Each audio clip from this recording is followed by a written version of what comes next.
quer falar com você. Esse é o momento que você quer ouvir Deus falar contigo. Está na hora. Vamos deixar tudo sobre o altar.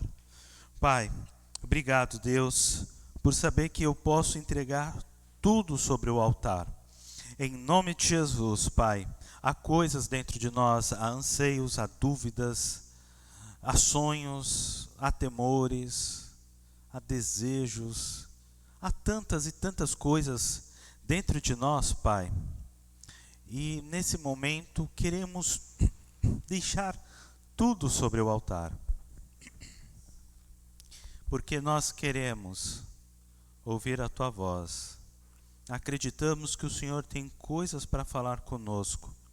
E acreditamos também, Pai, que da nossa parte, às vezes a gente pode se pegar em distrações.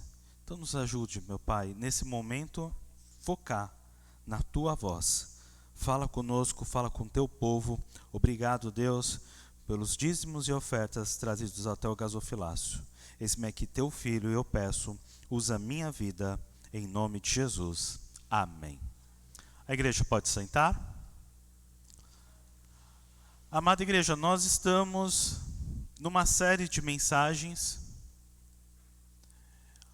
onde nós estamos olhando para a cosmovisão e o exílio. Onde nós olhamos para o exílio e olhamos para a cosmovisão.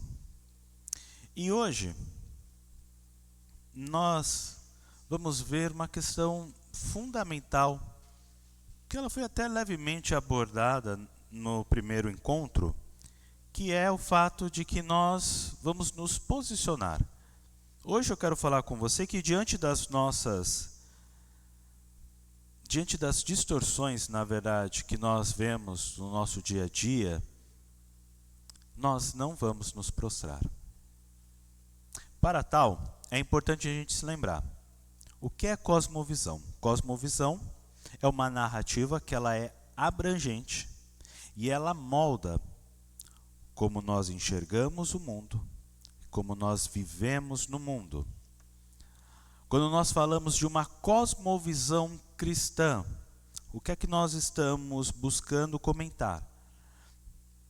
Nós estamos buscando olhar para questões sobre a criação, sobre a queda, sobre a redenção e a consumação de todo o tempo. Nós olhamos para a cosmovisão e a partir dela buscamos responder perguntas sobre quem somos, o que há de errado no mundo, qual o propósito da vida, o que é que tem a ser restaurado, como será restaurado. A cosmovisão ela é uma lente, ela é um óculos que a gente utiliza para enxergar e para interpretar. Cada um de nós partilhamos desta cosmovisão. E na sociedade nós podemos encontrar uma porção de cosmovisões. Mas a nossa cosmovisão, aquilo que nós enxergamos, aquilo que nós interpretamos sobre nós, sobre o mundo à nossa volta, ela parte da palavra de Deus. Ela parte da nossa vivência com Jesus.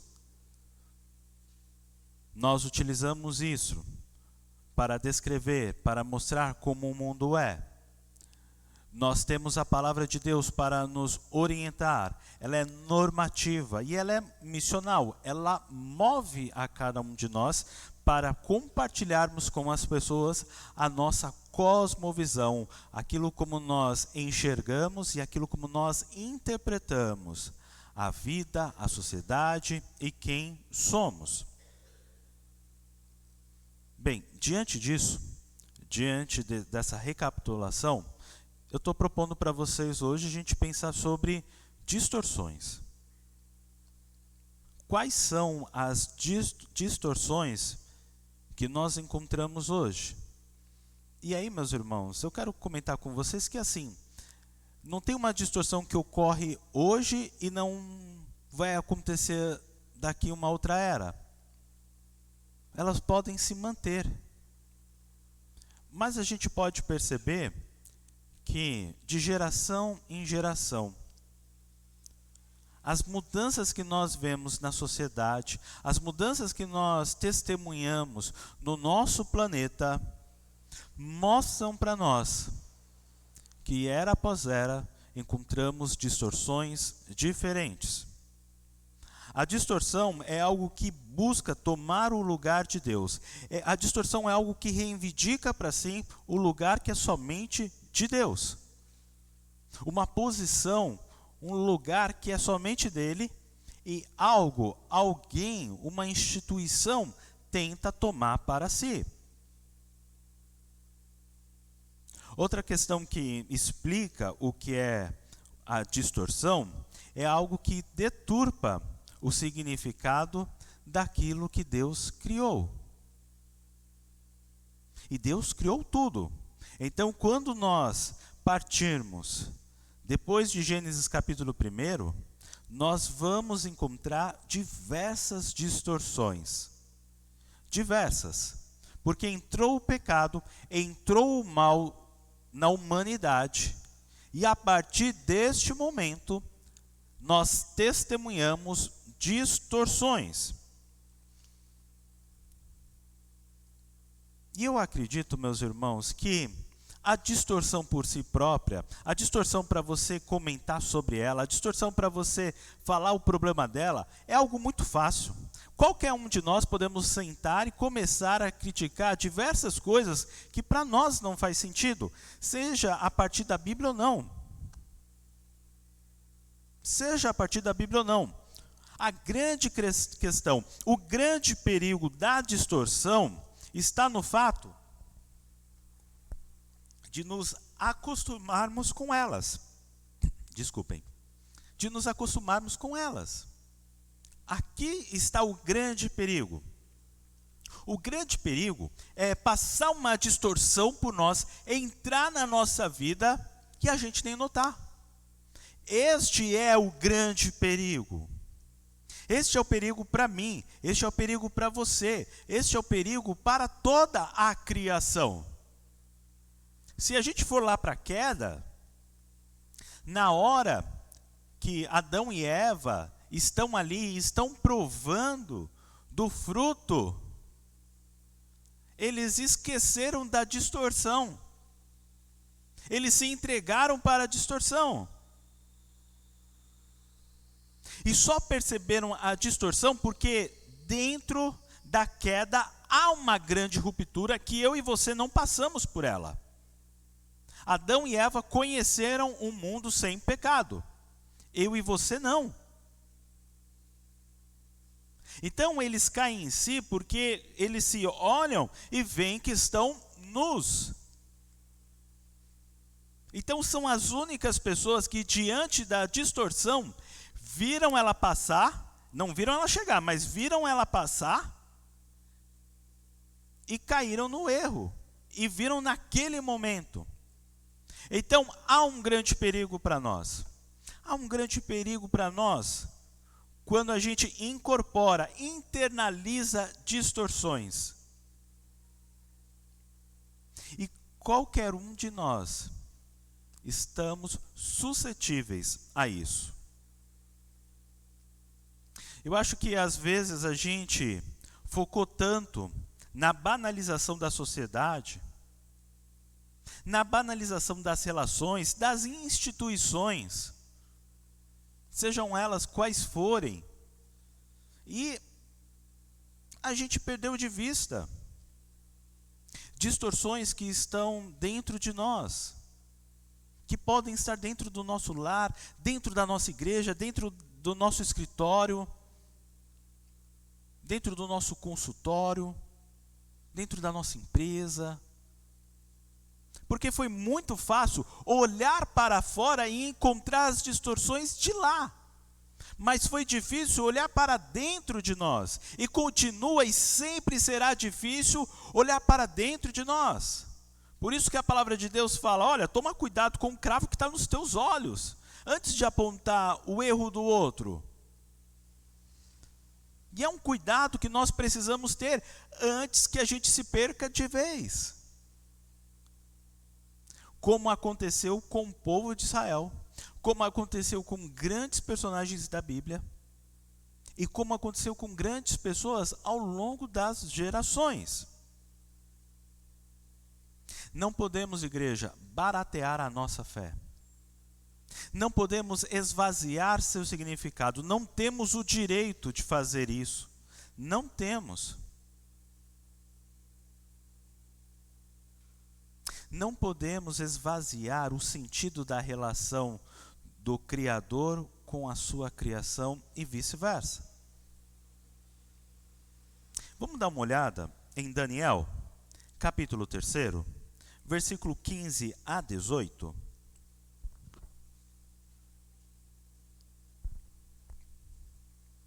Daniel, capítulo 3, versículo 15 a 18. Daniel está ali depois de Ezequiel.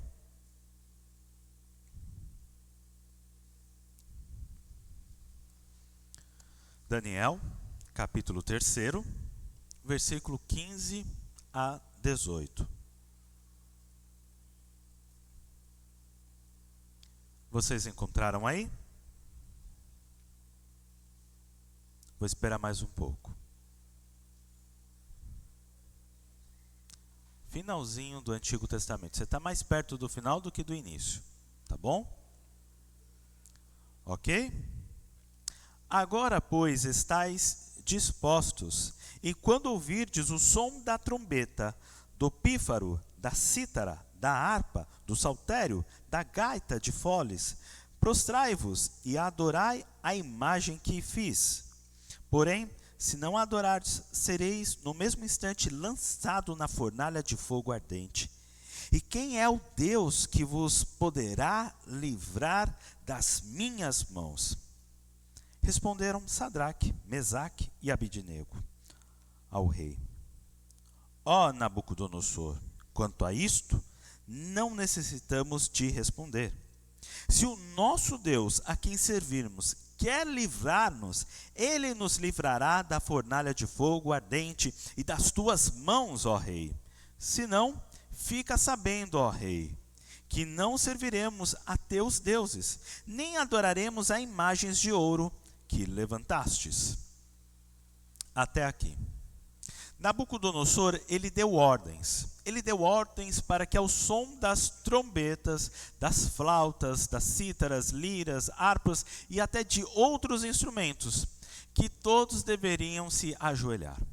Todos deveriam se ajoelhar e adorar a uma estátua de ouro que o rei mandou fazer. E no versículo 6, quem não se ajoelhar e não adorar a estátua será jogado na mesma hora numa fornalha acesa. E isso no versículo 6 foi dito lá na inauguração da estátua. Vem ali todas as autoridades, é como se fosse hoje, vai lá todas as autoridades, aí tem lá uma fita vermelha bonitinha, aí vem lá, corta com a tesoura e pum, sai até os fogos, coisa bonita, tudo mais. Está aqui, está inaugurado essa baita estátua de ouro. E você já ouviu falar daquele ditado? A oportunidade faz o ladrão? Bem, diante da ordem do rei, os astrólogos, eles aproveitam aquilo para cutucar os judeus. E eles vão ali acusar os judeus, então eles vão pegar. Vai ter lá a tua inauguração, tudo mais, o rei vai embora, vai lá para o seu palácio, e aí vai embora os astrólogos e vão atrás do rei. E aí eles chegam lá no rei, grande rei, o senhor deu uma grande festa, foi uma maravilha a inauguração, foi um sucesso, estava todo mundo lá, mas olha rei, o senhor deu uma ordem para que ao som de tantos instrumentos, as pessoas adorem aquela imagem que o senhor mandou fazer, grandona, bonitona lá, o senhor deu ordem, as pessoas têm que adorar, não é? Certíssimo, respondeu o rei. E quem não adorar vai virar churrasquinho, não é verdade? Pode crer, é isso mesmo que vai acontecer. É isso mesmo que vai acontecer. Então, rei, Veja só, o Senhor colocou aí como administradores, ali da província, alguns judeus, Sadraque, Mesaque e Abidnego. Mas olha, rei, até onde a gente sabe, esse pessoal, eles não adoram a imagem que o Senhor fez, não.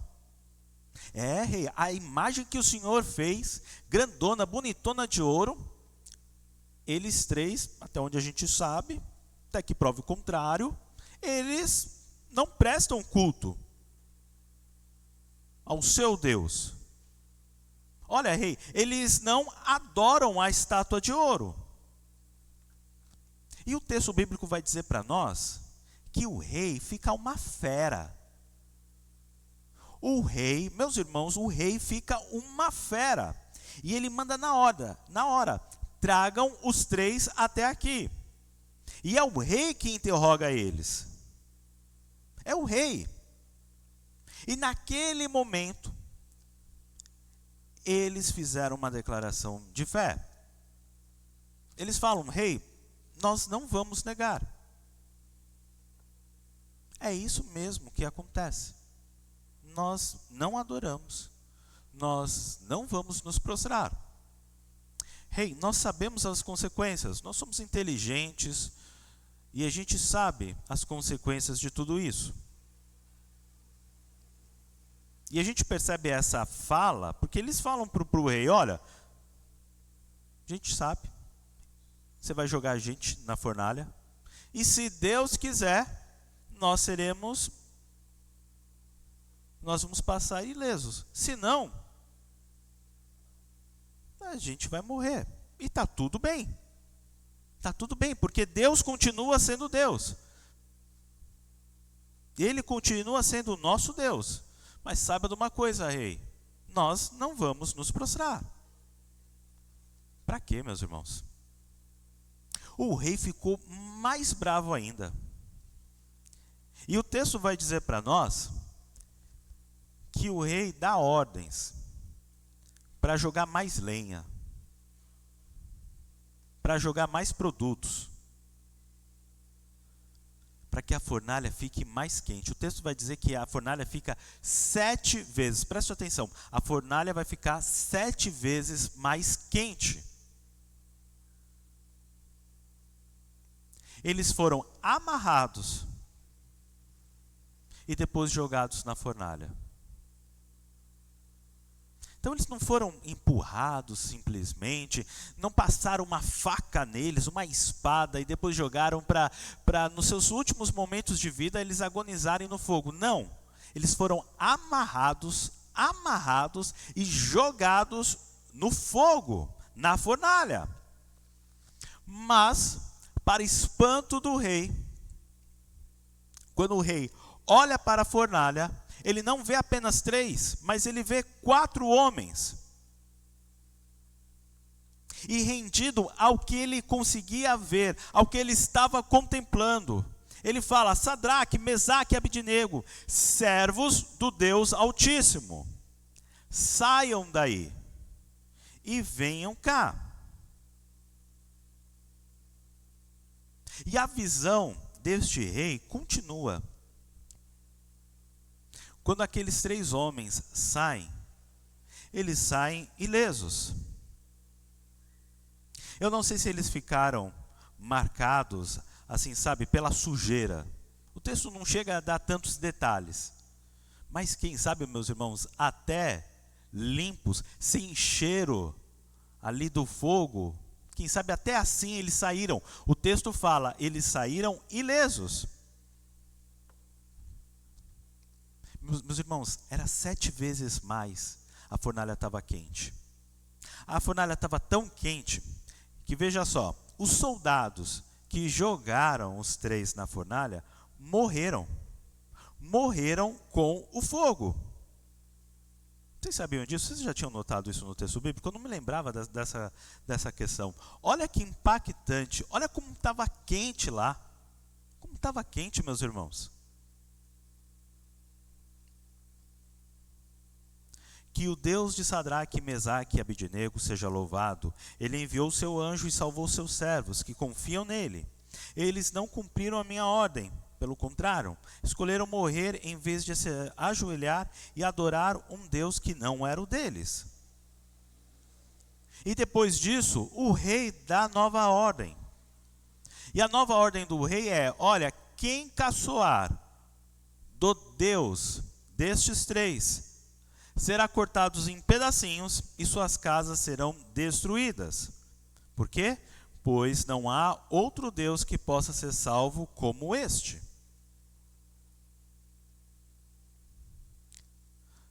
Durante a liturgia, nós olhamos para Romanos. Romanos capítulo 11. E na primeira parte deste capítulo, ali do versículo 1 ao 7, você pode até puxar um pouquinho mais e ir até o versículo 10, 11 ali. Paulo está falando de um duplo Israel. E é uma questão importante para nós. Paulo está falando de um Israel étnico e Paulo está falando do Israel de Deus. São dois Israel dentro de um só. E esse Israel de Deus, ele é formado por judeus e ele é formado por gentios. O apóstolo Paulo, sendo usado ali por Deus, está trazendo para nós uma explicação de que há um Israel espiritual dentro do Israel étnico. Nós precisamos trazer isso para os dias atuais. Precisamos compreender que há uma igreja social, por que não uma igreja étnica? E dentro desta igreja há uma igreja espiritual.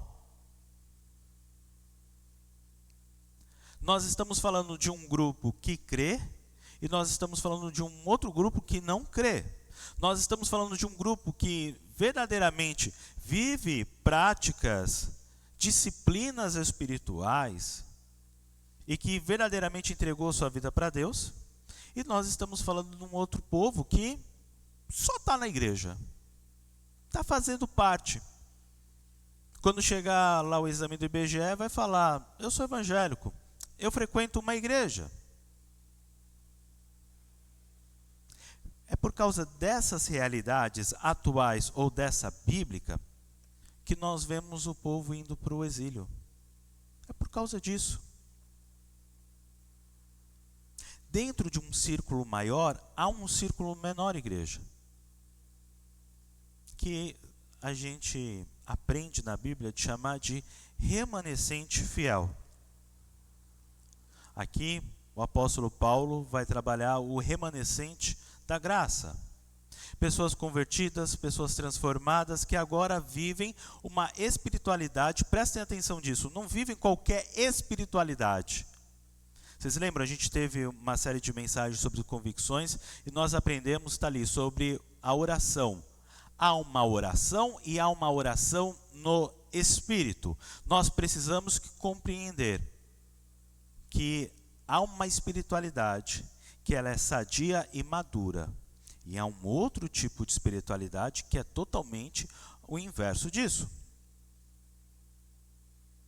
E no meio disso, do remanescente fiel, no meio dessas questões de uma verdadeira conversão, transformação de mente, no meio de tudo isso, o apóstolo vai trazer algo lá do tempo de Elias e vai falar dos 7.000 que não se dobraram a Baal. Então veja aqui como as coisas se encontram, né? Os 7.000 que não se dobraram a Baal e os 3 amigos que não se dobraram diante de uma imagem.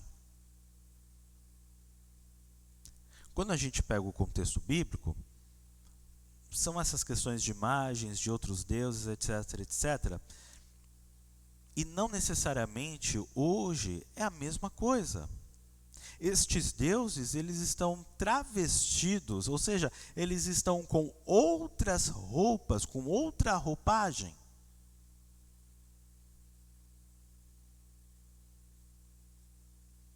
É o eu, é a internet, é a busca por realização, questões sexuais, vícios e etc, e etc. Aqui, quando Paulo está falando dos 7.000 que não se dobraram a Baal, novamente nós estamos falando de um contexto de distorção. E dentro desse contexto de distorção, há 7.000 que não se prostraram. Há pessoas que não deixaram ser levadas pelas distorções, mesmo que elas sejam assim tão finas, eles não deixaram se levar. E ali, versículo 5º e 6º, Paulo vai fazer uma transição do passado para o presente. Por causa da graça de Deus, ainda existe um pequeno número daqueles que ele escolheu. E essa escolha se baseia na graça de Deus. Na graça, não é por causa de nós, não é por causa do que nós fazemos, mas é por causa da graça, é por causa da ação de Deus.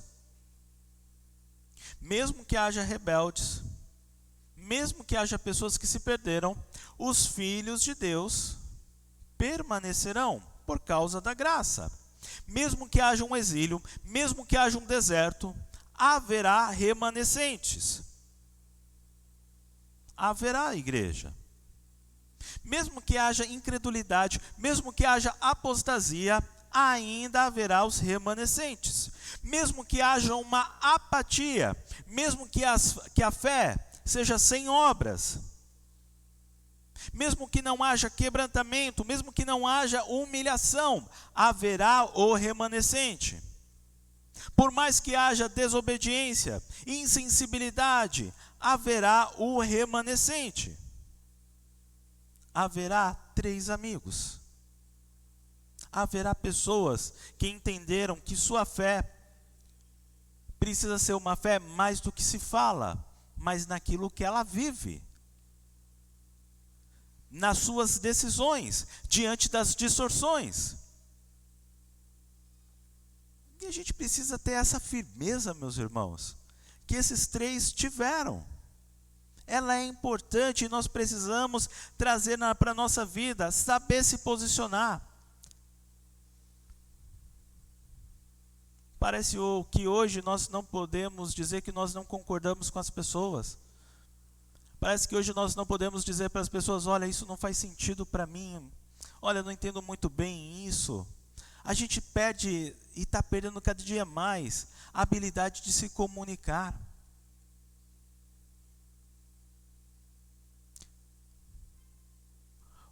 Quando eu olho a fala desses 3 amigos, a partir do versículo 16, eu vejo uma palavra firme.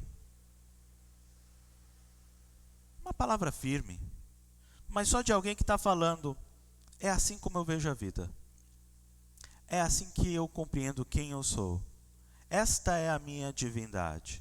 Este é o Deus a quem eu sirvo.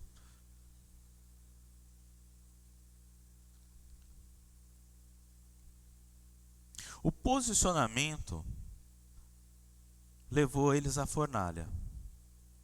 E eu quero dizer para você hoje que o seu posicionamento pode te levar para a fornalha. Vai te levar. Mas a grande questão é que eu e você não entraremos nessa fornalha sozinhos. Porque alguém estará conosco? Alguém vai virar churrasquinho com a gente? Ou alguém tentará fazer com que a gente vire churrasquinho? E Deus entrará na fornalha conosco. O anjo do Senhor entrará na fornalha conosco.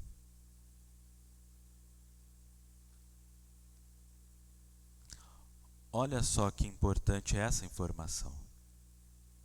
O seu posicionamento vai te levar para uma grande batalha. Mas nessa batalha você não estará sozinho. Porque você terá alguém com você. E você terá ainda Deus contigo.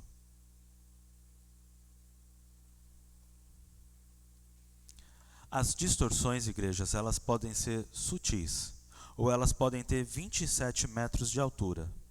Elas podem brilhar como o ouro brilha diante da luz. Mas elas podem ser, escuras. elas podem ser escuras em meio à noite. Mas seja qual for a distorção, eu e você não podemos nos prostrar. Então nós vimos até aqui 5 coisas. Primeiro, as distorções estão presentes em todas as eras, afetando toda a criação.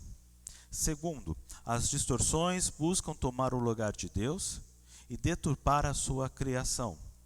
Terceiro, que o maior perigo na distorção é a gente incorporar elas. Quarto, mesmo dentro de um grupo religioso, há quem se prostrará.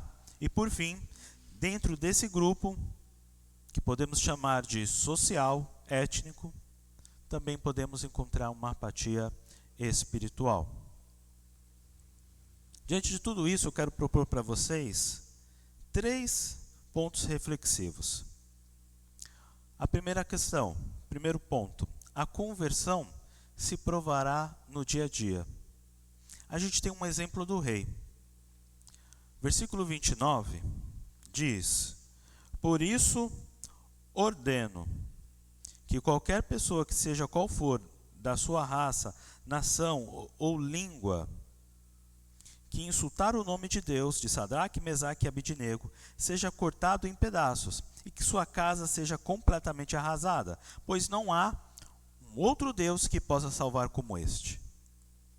Entenda uma coisa, o diálogo, a fala do rei não bate. Esta não é uma fala de alguém que quer adorar e servir a Deus.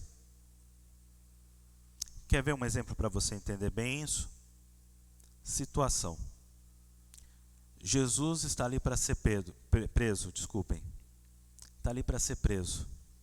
O que é que Pedro vai lá e faz? O que é que Pedro faz, igreja? Não, ele corta a orelha do soldado. Qual é a fala de Jesus para Pedro? Eu pedi? Hein? A fala de Jesus para Pedro é: se eu quisesse, vinha aqui uma legião de anjos. Não vinha um pecador que nem você, Pedro. Não, ele não falou isso, né? Vinha uma legião de anjos. Vinha uma legião de anjos. Não é por força, não é por ódio. Não é. Não bate. O rei pode até falar de um Deus altíssimo, mas que ainda não é o Deus dele. Ele vem de uma sociedade que acredita em vários deuses. E o Deus altíssimo, o Deus destes 3, passa a ser apenas mais um Deus dentre outros tantos. Estamos falando de um homem que viu os 3 no fogo, que viu o anjo. Ele teve essa experiência. Podemos dizer, ele teve uma experiência com Deus. Você que está aí, que está pedindo uma experiência com Deus, olha só, o rei teve uma experiência com Deus. Mas o rei não entendeu. O rei não se converteu. A sua cosmovisão não se alterou. E é uma compreensão que a gente precisa ter, igreja. Que a minha conversão, a minha frase de uma nova criatura sou agora em Cristo Jesus, vai se provar dia após dia. Dia após dia. E nós precisamos entender isso. Que para eu provar essa minha conversão, eu não tenho que provar nada a ninguém. Ok. Mas você não disse que agora você quer viver por Cristo? Pois bem, todo o dia você vai ter que provar que você está afim mesmo disso. Todo dia. Todo dia. Você se casou com uma mulher, você se casou com um homem, né? Todo dia você vai ter que provar que você quer de fato viver todos os dias da sua vida com essa pessoa. Você vai ter que provar seu amor por ela. E vice-versa. Diante das distorções que virão sobre nós, é necessário que a gente fique firme. Segunda coisa, as minhas convicções precisam ser mais fortes. Eu sei, igreja, como é difícil. Eu sei como é difícil. Alguém fica te espremendo para tirar uma informação de você que você não quer dar. Alguém fica espremendo de você, fazendo com que você faça ou fale algo e você não quer, até que você cede. Mas a palavra de Deus está falando para nós que as nossas convicções precisam ser mais fortes. Nós saímos de uma série de mensagens sobre convicções, elas estão aqui estampadas na parede da nossa igreja, e temos um desejo. E essas convicções precisam ser mais fortes. Na hora que nos pressionarem, as nossas convicções precisam ser mais fortes. Não importa o que os outros vão dizer, a minha convicção em Cristo, a minha frase de eu dizer, eu sou uma nova criatura em Cristo Jesus, precisa ser mais forte na hora que alguém me pressionar, na hora que alguém me chacoalhar. Precisa ser mais forte. E por fim, se eu não viver uma fé apática, terei experiências com Deus. Às vezes a gente olha para umas igrejas, para algumas pessoas, para alguns ministérios e fala, eu queria ter essa fé. Eu queria ter essa vivência. Eu queria que minha igreja fosse assim. Eu queria que o ministério de louvor fosse assim. Eu queria que o meu pastor fosse assim.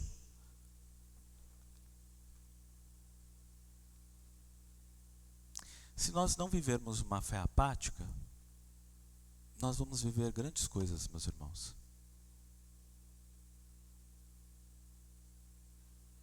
Igreja, você consegue imaginar eles na fornalha? É legal que agora tem lá o ChatGPT, né? Vocês seguem aqueles vídeos engraçados lá no Instagram, mostrando Paulo lá escrevendo algum texto, né? O Ed já está rindo ali, o Ed deve ver, né, Ed? Aí vira para Paulo e fala, poxa, Paulo, não pode falar uma coisa dessas, né? Tá bom, escreve aí de outra forma então. Né? São uns vídeos engraçados, vale a pena assistir, meus irmãos. Vamos ver se o ChatGPT cria para nós, então, 3 homens na fornalha e o anjo do Senhor. Não vai conseguir. Não vai.